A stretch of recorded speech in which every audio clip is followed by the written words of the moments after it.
الحمد لله رب العالمين حمد الشاكرين، الصلاة والسلام على سيد الأنبياء والمرسلين سيدنا ونبينا وشفيعنا ومولانا محمد وعلى آله وأصحابه الطيبين الطاهرين. قدرمنو اوریدونکو د ژوند د لارې د خپرونې مینوالو، السلام علیکم ورحمت الله وبرکاته. ستاسو روغتیا خوشحالي د پاک رب نه غواړم، په دې هیله چې د صحت او عافیت جامې په تن ولرئ او خوشحالي مو په برخه وي.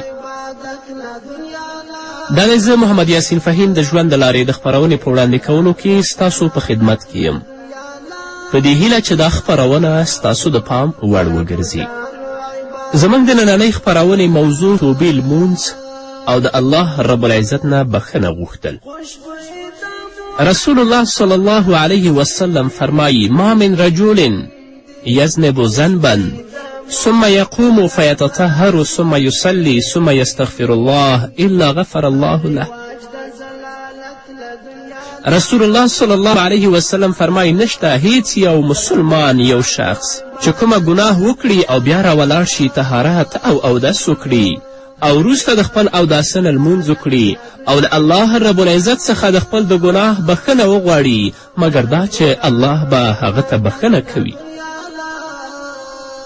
وروسته له دې رسول الله صلی الله علیه وسلم دا آیت ولستو: والذین اذا فعلوا فاحشة او ظلموا انفسهم ذکروا الله فاستغفروا لذنوبهم. رسول الله صلی الله علیه وسلم دا آیت ولستو چې د هغه ژباړه داسې ده: متقیان هغه کسان دي چې کله بد کار وکړي، یعنی ګناه وکړي د بل چا په حق کې او یا په خپلو ځانونو باندې تیری وکړي، نو الله یاد کړي او بیا د خپلو ګناهونو بخښنه وغواړي، الله رب العزت به هغه ته بخښنه کوي. مقدونکو مسلمانانو ورونو او خویندو، موږ خو تل لپاره په ګناه اخته یو. صغیره ګناه خو زموږ بلکل عادت دی، حتی د ورځې کیدای شي چې په څو کبیره ګناهونو باندې هم اخته شو. نو د دې د پاکوالي لپاره راشئ اودس وکئ، 2 رکاته مونځ وکړئ او د دې نه وروسته د تضرع او د عاجزي لاسونه الله ته پورته کړئ، د خپل د ګناهونو مغفرت د الله نه وغواړئ. رسول الله وایي چې الله به داسې انسان ته بخښنه کوي. همدارنګه په بل ځای کې رسول الله صلی الله علیه وسلم فرمایی: ما من عبد یذنب ذنبا فیحسن الوضوء ثم یقوم فیصلی ثم یستغفر الله الا غفر الله له. کله چې یو بنده کومه ګناه وکړي او د دې نه وروسته په ښه شان باندې اودس وکړي او بیا خپل رب ته ودرېږي، مونځ وکړي، بیا له الله نه بخښنه وغواړي، نو الله به هغه ته بخښنه وکړي. دا احادیث د توبې لمانځه باندې دلالت کوي. قسم د لمانځه رکاتونو شمیر په دې کې نه دی تعیین شوی، خو په نور روایتونو کې شمیر 2 او 4 رکاته ښودل شوي دي. څوک چې د توبې مونځ کوي یا دې 2 رکاته وکړي او یا 4 رکاته، او خپل رب ته د تضرع او د عاجزي لاسونه پورته کړي او د خپلې ګناه بخښنه د الله نه وغواړي او په خپل ګناه باندې د پښیمانتیا وکړي. د توبې ویستلو په مهال به بنده په ژبه استغفار او بخښنه غواړي او په زړه کې به د خپل پروردګار په وړاندې د داسې عاجزي او زاري اظهار کوي لکه چې کوم غلام له خپل بادار څخه تښتېدلی وي او هغه غلام بیا راګیر شي او د هغه په وړاندې ودرول شي. همداراز د بخښنې غوښتنې په مهال دی په ژبه باندې د ظلم او زیاتي اعتراف کوي چې الله ما ظلم او زیاتی کړی دی. داسې به وایي چې ای زما پروردګاره، ما له خپل ځان سره ظلم او زیاتی کړی، ما بد کړي دي، نو زما ګناه وبخښه. په دې ځای کې باید چې د استغفار مختلفې کلمې په خپل ژبه باندې راوړي او ویې وایي: استغفر الله، اللهم اغفر لی، یا استغفر الله و اتوب الیه. هیله ده چې الله یې ګناهونه ورته معاف کړي. توبه یې ویستله، د خپل عمل باندې پښیمانه هم شه، خو له توبې څخه به وروسته کوم عملونه کوي. له توبې څخه وروسته باید توبه ویستونکی د نیکو عملونو اهتمام وکړي، تل لپاره یې مخه نیکو عملونو ته وي تر څو یې بدي او ګناهونه په نیکیو باندې بدل شي. الله رب العزت فرمایي ان الحسنات یذهبن السیئات، بېشکه چې نیکي بدي له منځه وړي. همدارنګه رسول الله صلی الله علیه وسلم فرمایي هر ځای کې چې له الله څخه وویرېږه او د بدي پسې نیکي کوه چې محو کوي یې، یعنې همدارنګه د ستا نیکي به ستا بدي محوه کړي. نو هغه انسان چې توبه ویستلې د توبې نه وروسته باید نیکو عملونو ته مخه کړي تر څو دا نیک عملونه د هغه بد عملونه ټول محوه کړي.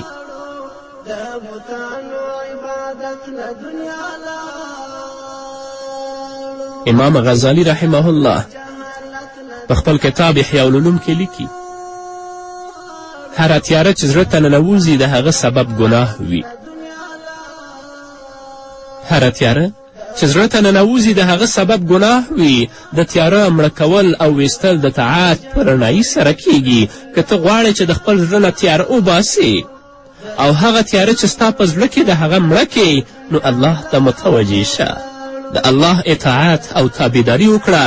نو باید چې بنده د ګناهونو متبادل لار ولټوي او د ګناهونو متبادل لار چې د هغه اطاعت او نیکي ده، ځکه د مرض علاج د هغې پر ضد څیز باندې کیږي. د مثال په توګه که یو چا سندرې اورېدلي، موسیقي یې اورېدلې وي، نو په کار ده چې د قرآن کریم تلاوت واوري او د ذکر په مجلسونو کې کښېني، او که شراب څکلي وي، مال څکاک او د شربتونو خیرات او صدقه دې وکړي، او که چاته یې تکلیف رسولی وي، نو په دې صورت کې دې له خلکو سره ښېګڼه کوي. او که د چا مال یې خوړلی وي، نو حلال مال دې صدقه کړي. که په ژبه یې د چا عزت پایمال کړی وي او یا یې د چا غیبت کړی وي، نو د هغو خلکو ښه صفتونه او نیک خویونه دې په ډاګه کړي او د هغوی ستاینه دې وکړي، تر څو چې هغه تیاره چې ستا زړه ته ننوتلې ده هغه د ستا د زړه نه ووځي.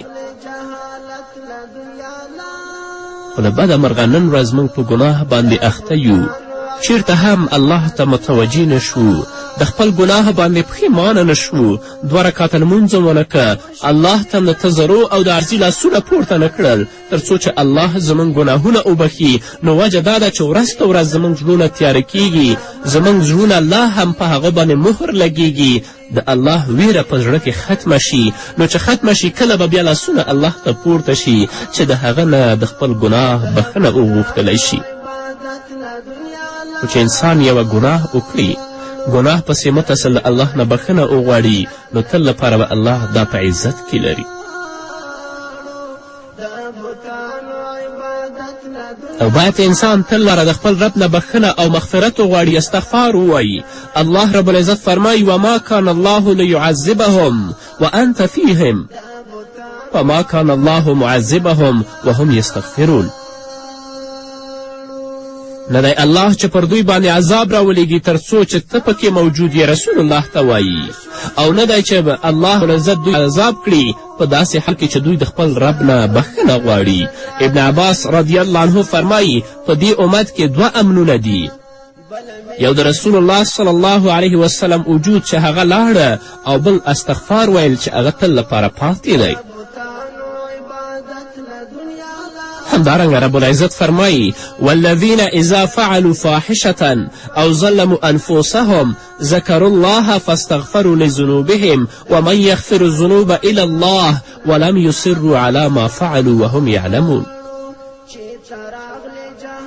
او هغه کسان چې کله یو بد کار یعنی لویه ګناه وکړي یا په خپلو ځانونو باندې زیاتی وکړي، وړه ګناه وکړي، نو الله یاد کړي او د ګناهونو بخښنه د الله نه وغواړي، او بې له الله څخه بل څوک بخښونکی هم نشته. او دغه خلک بیا هغه کار ته په داسې حال کې چې پوهیږي یعنی نه ورګرځي ګناه نه کوي. دا د مسلمان صفت دی چې الله بیان کړی دی چې کله بد کار وکړي نو بیا الله یادوي، الله نه بخښنه غواړي، او غیر د الله نه بل څوک بخښونکی هم نشته دی. مسلمان باید په کثرت سره استغفار ووایي او له الله تعالی څخه تل بخښنه وغواړي تر څو یې ګناهونه محوه شي او د الله تعالی د مهرباني مستحق وګرځي. رسول الله صلی الله علیه وسلم فرمایي څوک چې زیات استغفار وایي الله تعالی به ورته له هر خفګان او پریشانی څخه راحت او له هرې تنګي څخه الله د خلاصون لار پیدا کړي او له داسې ځایه به هغه ته روزي ورکړي چې د ده په ګمان کې به نه وي. عایشه رضی الله عنها فرمایي توبه لمن وجد فی صحیفته استغفارا کثیرا، ښه ژوند او نیکه بدله د هغه چاته چې په خپلې عملنامه کې ډیر استغفار عمومي. خو نن ورځ د دې پر ځای چې موږ په خپله ژبه باندې استغفار ووایو، الله یاد کړو، د الله نه بخښنه وغواړو، تل لپاره زموږ په ژبه باندې غیبت، زموږ په ژبه باندې دروغ، زموږ په ژبه باندې ناروا ویل، زموږ په ژبه باندې شکنځل کول او زموږ په ژبه باندې هغه کلمات چې واقعا یو مسلمان خور او مسلمان ورور سره نه ښایي هغه روان او هغه جاری دي او دا ټول به ستا په عملنامه کې لیکل کیږي. د آخرت په ورځ به الله د هغې هرې ذرې ستانه پوښتنه کوي.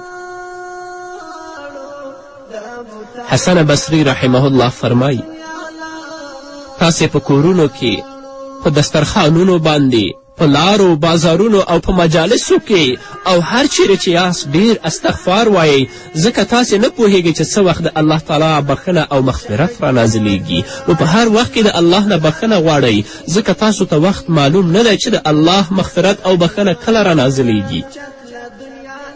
لقمان حکیم خپل زوی ته دا نصیحت کوي، ورته وایي چې زما زویه خپله ژبه دې په دې باندې عادت کړه چې اللهم اغفر لی، ای الله بخښنه راته وکړې، ځکه چې الله تعالی ته داسې ساعتونه او وختونه دي چې په هغې کې غوښتونکي نه رد کیږي، یعنی هغه دعاګانې چې غوښتونکی د الله نه غواړي هغه نه رد کوي. نو تل لپاره په ژبه باندې اللهم اغفر لی جاري ساته.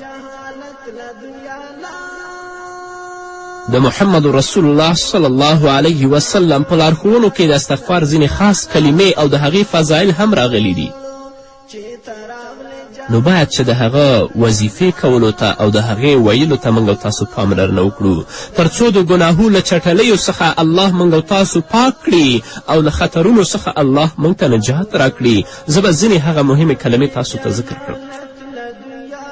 رسول الله صلی الله علیه وسلم فرمایي څوک چې ووایي استغفر الله الذي لا اله الا هو الحی القیوم واتوب الیه، یعنی زه بخښنه غواړم له هغه الله څخه چې بې له هغه بل څوک د عبادت مستحق نشته، ژوندی او انتظام کوونکی دی او هغه ته توبه وباسم. رسول الله وایي څوک چې دا کلمات وایي نو الله ګناهونه بخي، که څه هم له جنگ او جهاد څخه تښتېدلی وي او فرار یې کړی وي. ډېره لنډه کلمه ده. استغفر الله الذي لا اله الا هو الحي القيوم واتوب الیه. الله به دې په دې باندې غټ غټ ګناهونه درته وبخي. دویم، حضرت عبدالله ابن عمر رضی الله عنهما فرمایي هغه فرمایي چې موږ په یو مجلس کې له محمد رسول الله صلی الله علیه وسلم څخه سل ځله دغه کلمه شمیرله چې واورېدله. رسول الله به ویلې اغفر لی وتوب علی انک انت التواب الرحیم، ای زما ربه ما ته بخښنه وکړې او توبه را باندې وباسې او توبه مې قبوله کړې، بېشکه چې ته ډېر توبه قولونکی او ډېر مهربان ذات یې. رسول الله به دا کلمه تل لپاره ویلې چې رب اغفر لی توب علی انک انت التواب الرحیم. عبدالله ابن عمر وایي چې سل ځله دا کلمه موږ د رسول الله نه وشمېرله چې په یو مجلس کې به یې دا ویلې. الله دې موږ ته توفیق راکړي چې د خپل رب نه بخښنه وغواړو، په خپلو ګناهونو باندې پښیمانه شو او هغه لنډ استغفار چې په هغه باندې الله زموږ ګناهونه معاف کوي په هغه باندې خپله ژبه خلاصه کړو. قدرمنو اورېدونکو، د خپرونې په دې وخت کې راځو لنډې دمې ته. دمې نه وروسته زموږ خپرونه دوام لري په دې هیله چې تاسو هم زموږ بلتیا وکړئ.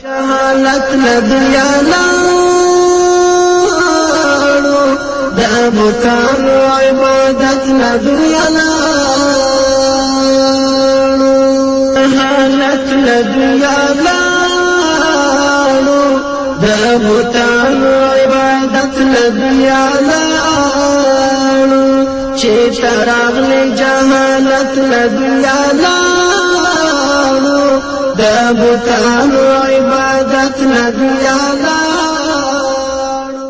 قدرمنو اوریدونکو، بیا هم تاسو ته ښه راغلاست وایم. همدارنګه حضرت عبدالله ابن عمر رضی الله عنهما فرمایي چې حضرت ابابکر صدیق محمد رسول الله صلی الله علیه وسلم ته ویل چې داسې یوه کلمه راته وښایه چې په لمانځه کې ووایم. رسول الله علیه وسلم ابابکر صدیق ته وفرمیل چې داسې وایه: اللهم انی ظلمت نفسی ظلما کثیرا ولا یغفر الذنوب الا انت فاغفر لي مغفرة من عندك وارحمني انك انت الغفور الرحیم.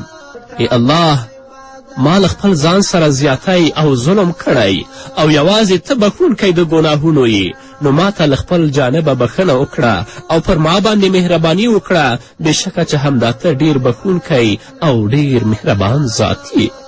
نو که زموږ یو مسلمان ورور او مسلمانه خور په مانځه کې چې کله آخره قاعده کې کینی د اللهم ربنا وروسته دا دعاګانې اولولي هیله ده چې الله به ورته بخښنه وکړي، ځکه دا هغه دعاګانې دي چې محمد رسول الله صلی الله علیه وسلم ابابکر صدیق ته ښودلې دي چې دا دعاګانې په خپل مانځه کې کوه.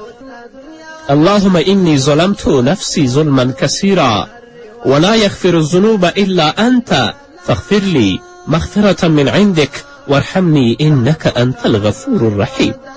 همدارنګه امام ابن رجب حنبلی رحمه الله په خپل کتاب جامع العلوم والحکم کې لیکي: بهترین استغفار دا ده چې بنده لومړی د خپل رب ثنا ووایي، بیا په خپل ګناه باندې اعتراف وکړي، اقرار وکړي چې الله ما دا ګناه کړی، او بیا له الله څخه بخښنه وغواړي، لکه څرنګه سید الاستغفار په کلمه کې هم دا راغلی دي.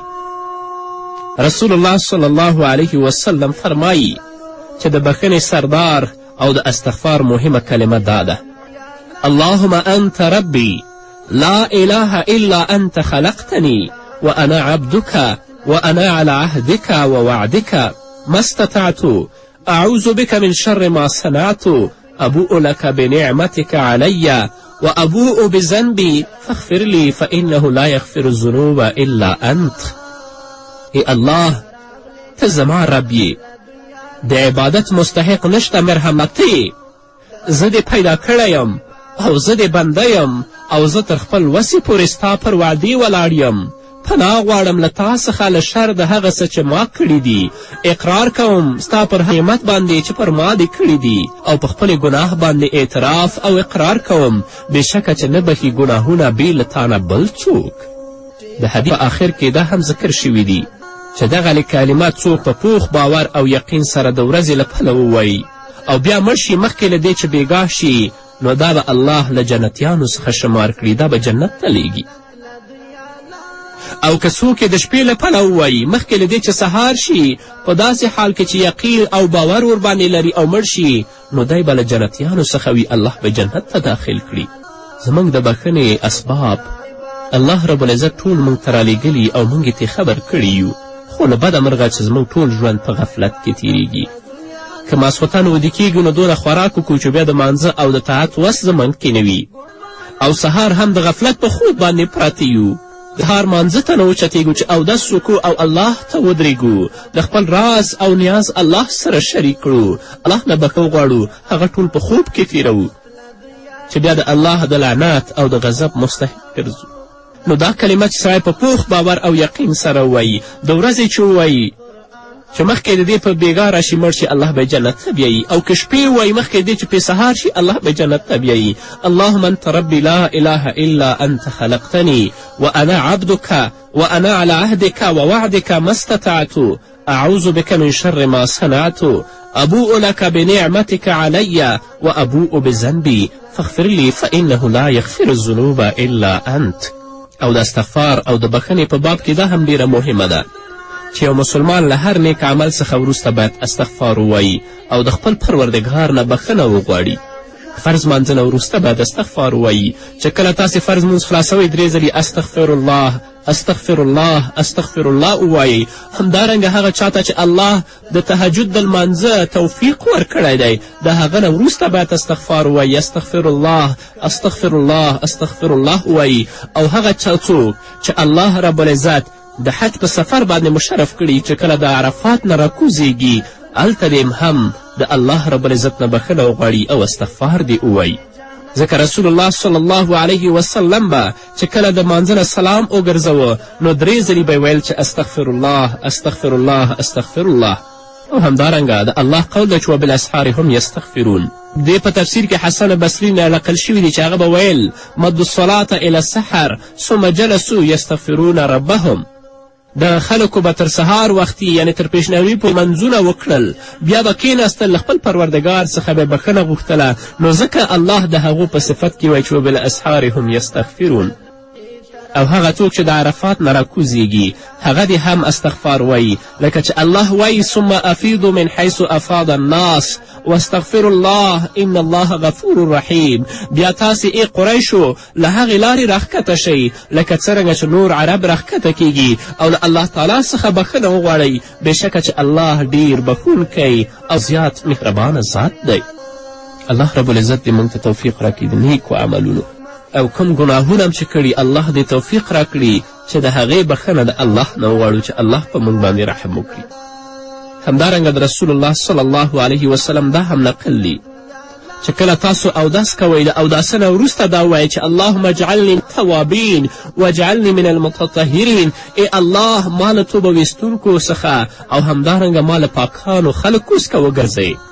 او امام ابن قیم رحمه الله په خپل کتاب طریق الهجرتین و باب السعادتین کې لیکي چې د اوداسه څخه وروسته دغه کلمه ویل مستحب دی، او دا د اوداسه څخه وروسته توبه ویستل دی. او امام غزالی په احیاء العلوم کې لیکي باید چې استغفار ویل د زړه په توجه سره وي، ځکه چې یوازې په هغې سره د خولې خوځول ګټه نه لري چې صرف خوله خوځوي اما په زړه کې د استغفار او بخښنه نه وي. نه، بلکې استغفار ویل باید د زړه په توجه سره وي، ځکه صرف د خولې په خوځولو باندې څه ګټه استغفار نه لري، بلکې د خولې ویلو سره سره زړه توجه، عاجزي، رغبت، صدق، اراده او اخلاص د نیت هم ضروري دي تر څو په دې د دفع کولو او لرې کولو صلاحیت ولري تر ستا ګناهونه الله معاف کړي او الله تا ته بخښنه وکړي. نو قدرمنو اوریدونکو الله ته متوجه شئ، د الله رب العزت نه د خپلو ګناهونو بخښنه وغواړئ، په هر وخت کې استغفار وایئ، د الله نه بخښنه غواړئ، ځکه هغه وخت معلوم نه دی چې الله زموږ بخښنه په کوم وخت کې کوي. نو هیله ده چې الله رب العزت که موږ او تاسې په عاجزي او تواضع سره بخښنه غواړو چې الله موږ ته بخښنه وکړي. د الله نه ځان لپاره، تاسو لپاره او ټولو مسلمانانو لپاره د نیکو اعمالو توفیق او د استغفار ویلو توفیق غواړم. قدرمنو اوریدونکو دا وه زموږ نننۍ خپرونه چې ستاسو درانه حضور ته وړاندې کړه. تر بلې خپرونې پورې چې زه بیا هم ستاسو درانه حضور ته راځم، تاسو ټول په پاک رب سپارم. پاتې ژوند او پاتې ورځم نیکمرغه.